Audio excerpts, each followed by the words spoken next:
Hello everyone, and my name is Pamela Nuri. I am Head of Expedition Operations at Noble Caledonia, and we have with us today in our Naturalist Talk, the one and only, one of my favorite people in the world actually, Colin Baird. Hello Colin, how are you? I'm great, Pammy. How are you doing? I'm good, and nice to see you all the way over there in Victoria, BC, Canada. You've got a nice summer warming up, have you? Yeah, we do. Sun's out now, the rains are gone, and I even played a little golf yesterday. First time in a long time. Wow, nice. So for those of you who haven't met Colin, and I think most of our passengers at some point would have met Colin, he has been expedition cruising for 123 years now, and you can see it's done wonders for his complexion, and he's enormously experienced.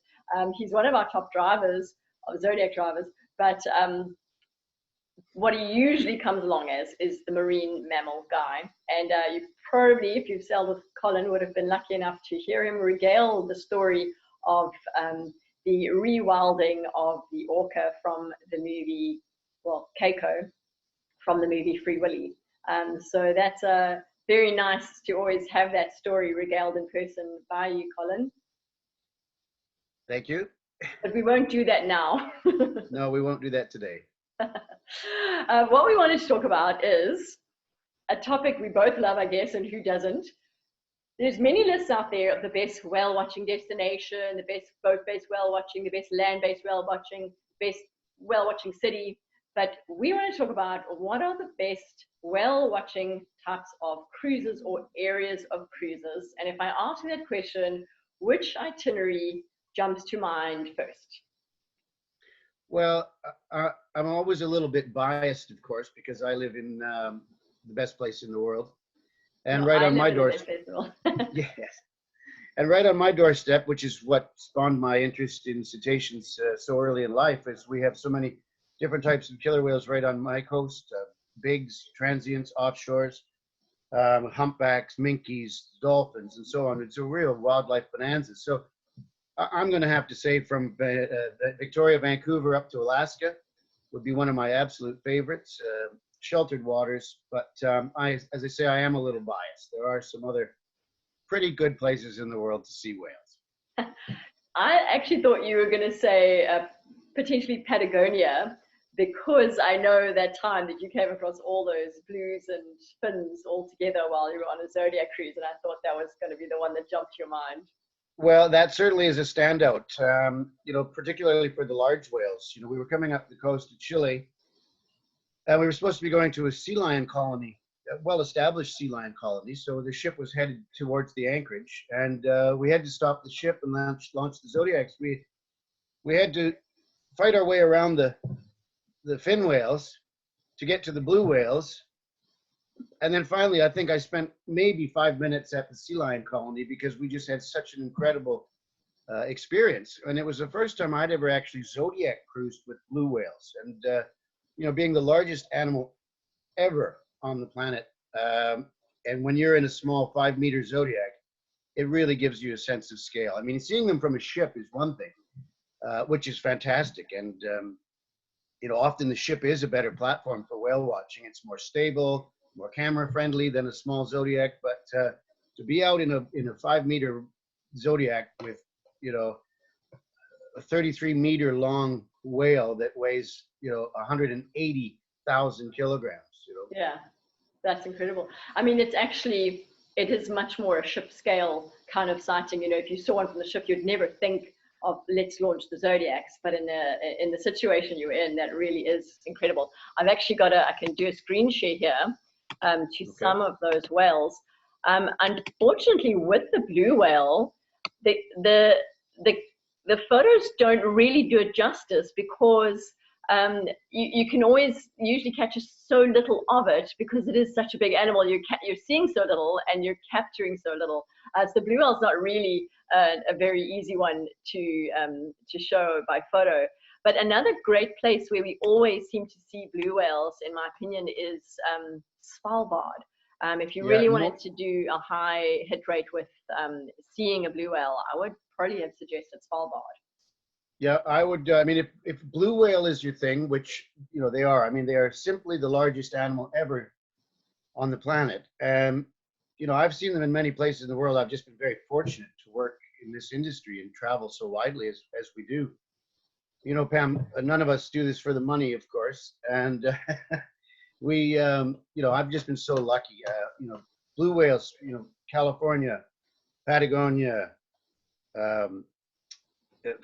Svalbard, Iceland, north of Iceland, south of Sri Lanka, for example, another good spot, hot spot for those. So there are some good places you could go to sort of maximize your chances to see them.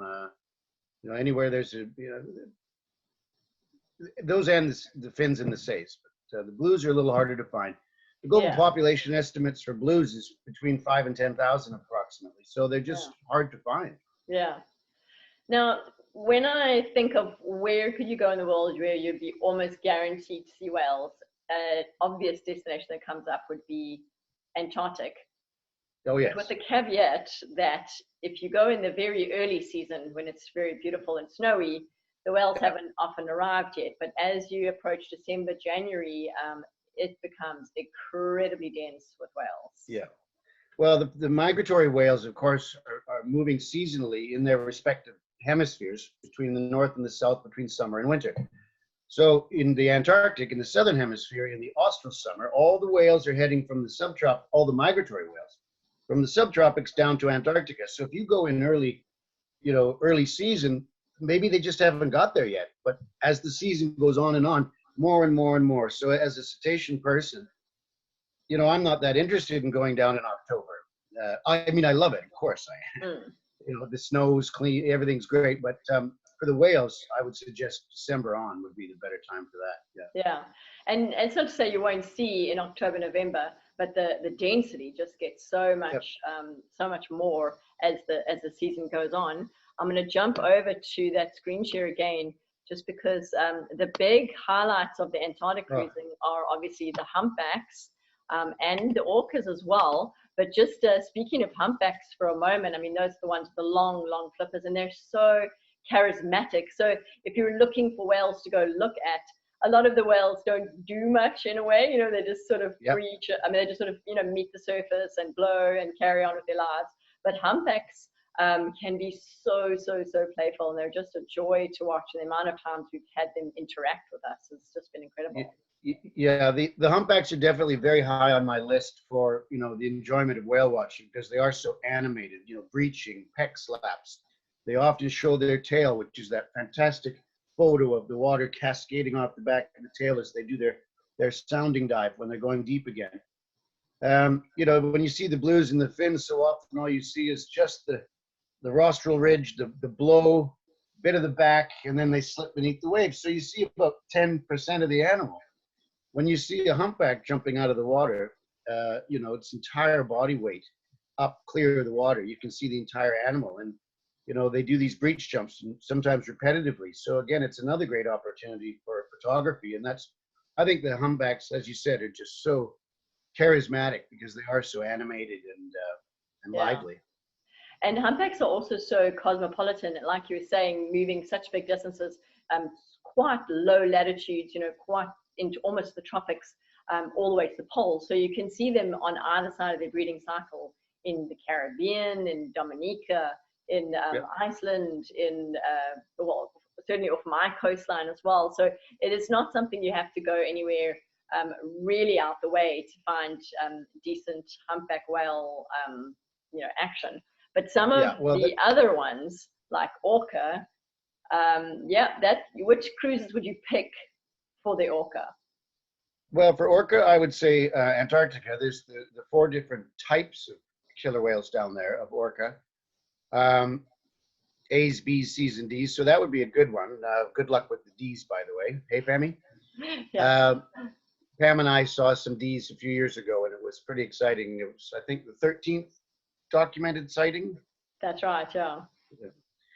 But so there would be great for Orca, and they're so iconic. I mean, they are absolutely the top apex predator in the ocean, and nobody sees an Orca and asks you, what kind of whale is that? I mean, from, you know, their popularity with captivity and SeaWorlds and so on, unfortunately, but everybody loves and knows the Orca.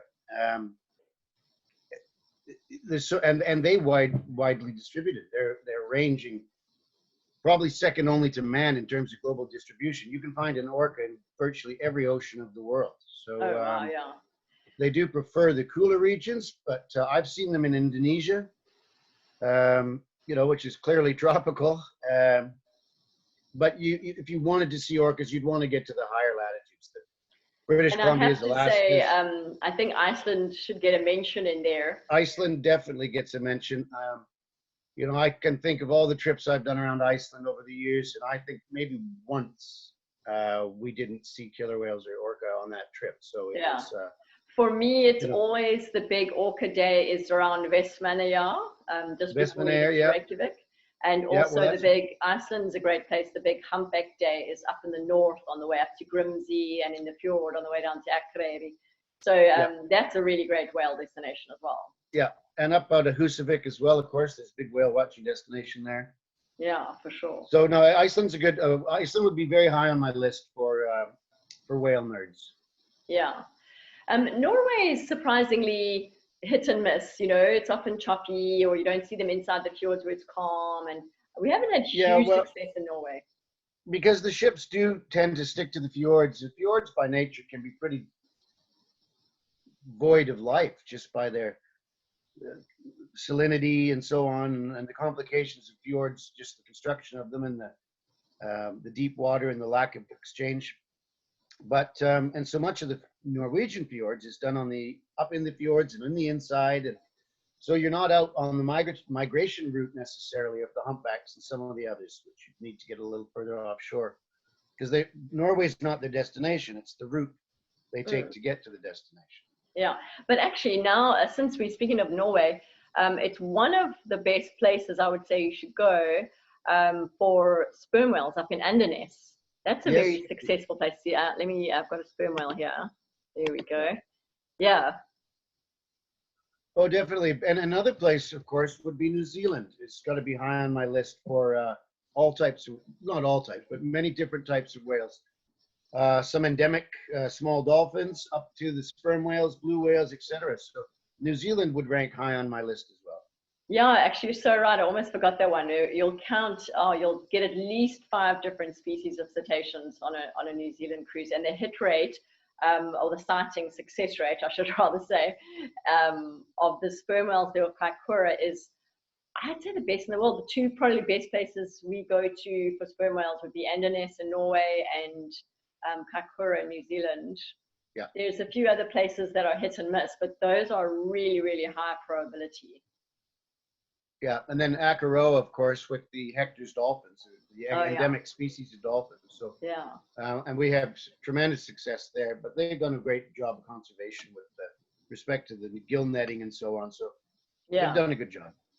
So speaking of sperm whales, it's one of the big whales that has teeth, and of course, you wouldn't want to trade or collect items from sperm whales, but some people I know have been lucky enough to happen upon a tooth in a circumstance by which they might have been able to keep it. Do you know anyone like that? I do. I have very good friends, and I was given a very nice specimen one day. Let's put it that way. Well, you're going to show us?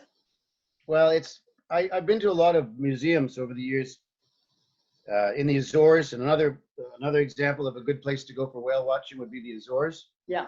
And you go into the Scrimshaw museums, and you see all the teeth displayed on in the various glass cases and so on. And, then I was handed this particular specimen, and it's I think it's probably the largest sperm whale tooth I've ever seen. It measures 13 inches. Yeah. So it's a pretty good specimen. This is the largest tooth in the animal kingdom. It's not a tusk; it's actually a tooth. And this comes from the largest of all the toothed whales, which is the sperm whale. Yeah, wow, man, that's incredible. We're such naturalist nerds, how we sort of collect these show and tells into our, throughout our lives. I always think of yourself as a child and used to collect seeds and horns and whatever you could come across. And now as an adult, as we go around the world, you sort of like see what you end up with collecting. Of course, I mean, with the cetaceans, you don't want to be taking stuff away from its natural environment in the first place, and you can't buy these things because of CITES, which is a good thing. But it is quite incredible that you've ended up with that massive tooth. Yeah, it was a very nice little gift, but yeah. All right, so now I want to talk about a whale that is, I'm going to just go back to share screen. I want to talk about the right whales because in the Northern Hemisphere, this is not something that you could have you have a high success rate with. I mean, of some of them, there's only 500. North Atlantic right whales, only sort of 500 or so. North Pacific right whale, even less. Southern right whale, however, if you wanted to see a right whale, there are thousands of, I think it's upwards of 6,000. So we're doing quite well in terms of the right whales down here. But I must say it's hard to find them and hard to incorporate these into a cruise, but we have found them in Antarctica as well. Yeah, the bowheads have recovered very well in the Southern Hemisphere, as you pointed out. The Northern Pacifics are probably around 200. I mean, they were called the right whale because they were the correct whale to kill, and their populations were reduced to in some cases less than 1% of their pre-whaling numbers, is the estimation. So they're really hard to find in the Northern Hemisphere. Southern Hemisphere, there's some great places to see them, of course. South Africa, Australia, Argentina, off Peninsula Valdez. But that's more in the calving time of year. So that would be in your winter, where they come up to the higher latitudes. So is it Hermanus in South Africa? Yeah, Hermanus is the one, yeah. Yeah, that's the big bay where they come in, and that's the mothers and the calves. And, you know, you can sit on the hilltop. I've never been, but it's been described to me. That you can just sit on the hilltop and watch the mothers and calves in the bay. And you can do the same thing in Patagonia, in Peninsula Valdez, in Argentina. That's right. Yeah. I've seen in the Arctic, we have seen bowheads. I think it was west of Greenland one year. We actually had some decent sightings of bowheads. I mean, just right whales, apart from southern right whales, which are quite, doing quite well in the numbers. Right whales is a major coup to see. Yeah, with the bowhead, you mean? Yeah, bowhead or the right whale. Yeah, definitely a highlight. The bowheads are even more difficult because they are pagophilic. I love that word. They're ice loving, so they spend a lot of the time way up in the pack ice. It's protection. They're a slow swimming, skim feeding animal, surface feeding, easy prey for things like orca and that. So they just keep to they live their lives in the sea ice. So, you know, you'd have to get right in amongst the pack ice to find them, really. Yeah. Now, just general cetaceans, dolphins, even the odd beaked whale. Is there any other cruise that really jumps to mind for good cetacean sightings? I know we've mentioned Patagonia's good, Antarctic's brilliant, the Inside Passage where you are there, Vancouver up to Alaska's amazing. Oh, Russian Far East. I was just waiting for you to stop, and I was going to say Russian Far East. And the highlight of the North Pacific, of course, is one of the most elusive of the beaked whales, the largest of the beaked whales, and I happen to share its name. So the Baird's beaked whale was a real highlight last year when you and I and Shelley were together, Shelley Larson, and we got to see a nice group of my first confirmed sighting of Baird's beaked whale, my own Baird's beaked whale. Was pretty exciting to see those. But that was a really good sighting as well. But I mean, on the Russian Far East, we were seeing orcas just about daily. Sperm whales, humpbacks. That was incredibly good with sightings. Yeah, and there's one particular orca that has eluded me in that part of the world. I've seen the photos, I've never seen it myself, and it's a pure white. It must be albino rather than leucistic. I've never seen it, never seen the eyes, but it's an all white. I have photos, but it's an all white orca. Wow, yeah, I remember you talking about that. And I think I've seen another report of one near California in just the last few months, but maybe not. Oh. Yeah, maybe it was a leucistic one. So now, all this talk of all the lovely whales we get to see around the world, there are some voyages which you can go on, and I would maybe say Indian Ocean is one where you often we don't see cetaceans for the whole voyage, the whole season even. They're there, but dolphins and stuff are out there, but you don't tend to not see much, or when you do, it's just like, wow, Kimberley is actually very productive, not only in humpback whales, but we see Orca and odd whales that are sort of once in a lifetime types of sightings on a strangely regular basis up there in northern Australia. So that's pretty great. But I also wanted to talk about whale watching guidelines, because that's something people might take for granted, that we're doing that always in the background. We're following strong policies and procedures, and it is so important that vessels themselves conduct themselves in a responsible manner, and the zodiacs as well. So that really comes into it as quite a lot. Yeah, well, I mean, that's the whole thing about these small ships, expedition cruising. It's the whole attitude on board the ships. When you and I, so many times going up to Alaska, we see these big ships, and I'm no disparaging the big ships. It's just different.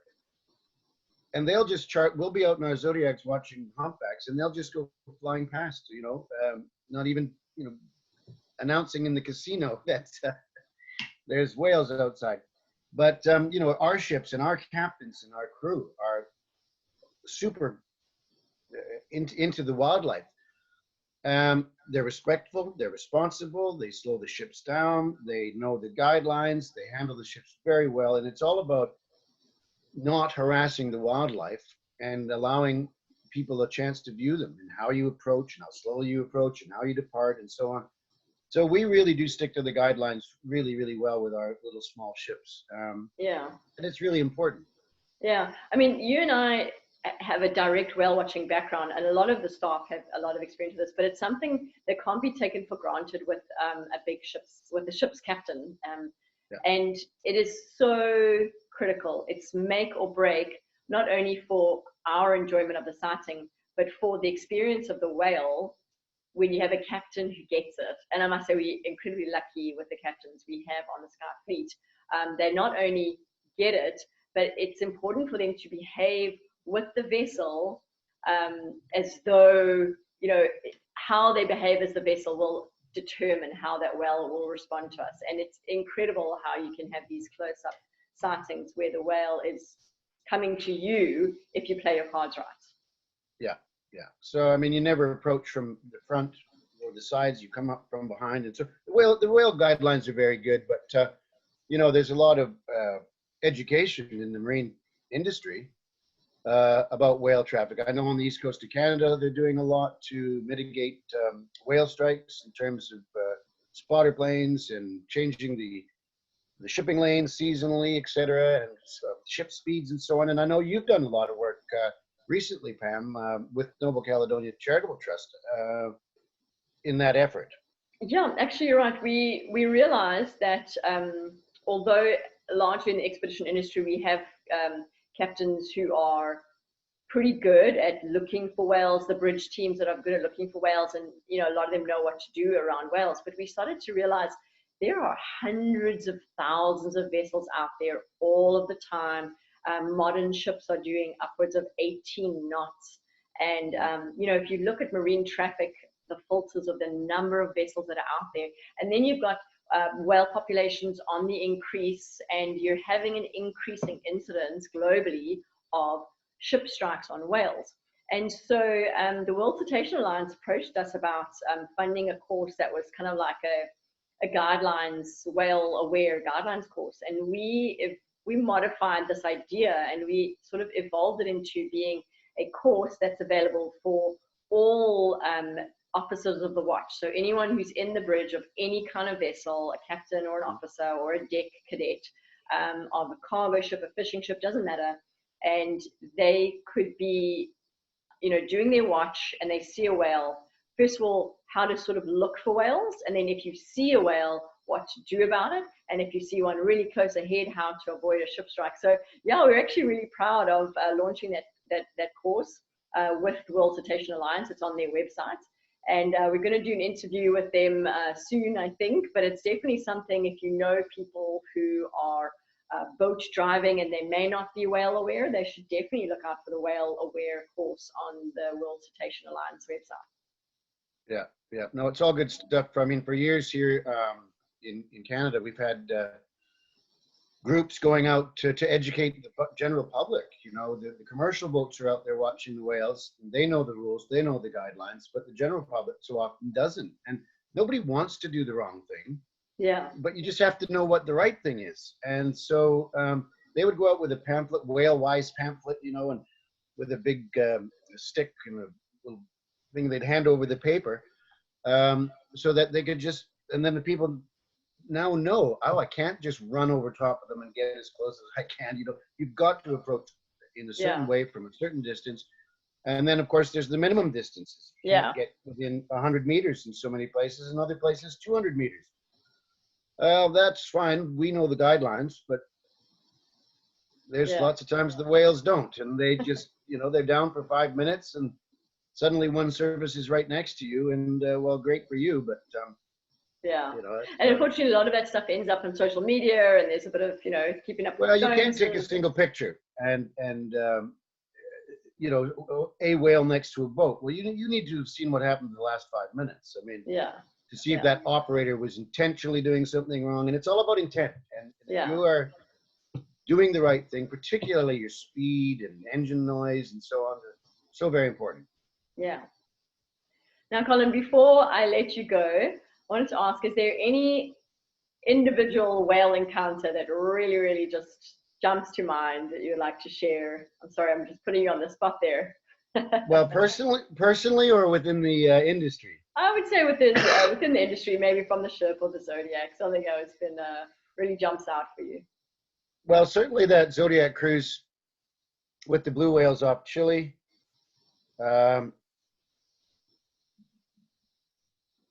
The Baird-beaked whales was a good one for me.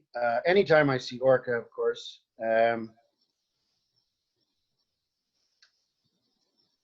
Well, yeah, I guess the southern right whale dolphins was a good one with good old Jim Wilson.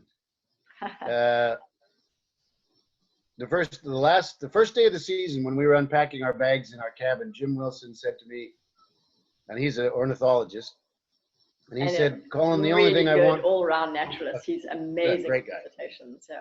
And he said, Colin, the only thing, kind of tongue-in-cheek, jokingly, because in 14 seasons in Antarctica, I'd never seen one. Although you wouldn't see them down in Antarctica, but on the way. And he said, the only thing I want from you this year is southern right whale dolphins. Well, we both laughed. And then it was the last trip of the season. We were coming out of Ushuaia, heading south. We'd done the sail away, and everyone had just gone inside to sort of get ready for the captain's welcome dinner or whatever. And suddenly I get a call on the radio, Jim Wilson going ballistic, because there was a pod in the Beagle, about an hour out of Ushuaia. There was a pod of about 8 of them porpoising next to the ship for about 15 minutes. Yeah. And Jim had his big lens there and everything, and he just nailed it. So we were jumping up and down and hugging each other back in the days when you could, hug. Hug, yeah. And so that was a real memorable one. Yeah. Sure. And the only time in my life I've seen the southern right whale dolphin. Yeah, I haven't seen, and I must say my takeaway from that story is just to reflect on the fact that you have to do the deck time. And the more time you spend out on deck watching, the more you'll see. And you'll be rewarded with those fleeting sightings, with those little gifts, those little pockets. A lot of the time you can't announce it because it's already behind the ship or whatever. So it's doing the deck time, and no one does deck time like you and Jim. And so you guys absolutely deserve that unicorn. Like that's absolutely what it's all about. And we love it. Jim's a lot more dedicated than I am, but he spends but a lot of time on deck. The more you put in, the more you get out. But for the pastures, more time on deck. Like you say, some of these sightings are fleeting. Well, there's a dolphin, and then you don't see it again. And those are the people who get rewarded. And it's cold, you just got to get on your polar gear and get out on deck. But, yeah, definitely part of the joy. Anyway, Colin, thanks so much for your time, man. And yeah, I hope enjoy the rest of your day. I know it's morning time there. It's really nice here. So I hope you have a lovely day, and I hope we'll chat again soon. Okay, Pam. Well, thanks a lot for this. Really a pleasure to chat with you, and can't wait to see you and the rest of my team members sometime soon. Although we'll see how long that's going to be. Yeah. All right. Take care, Cole. Bye. Okay, Pammy. Thanks a lot.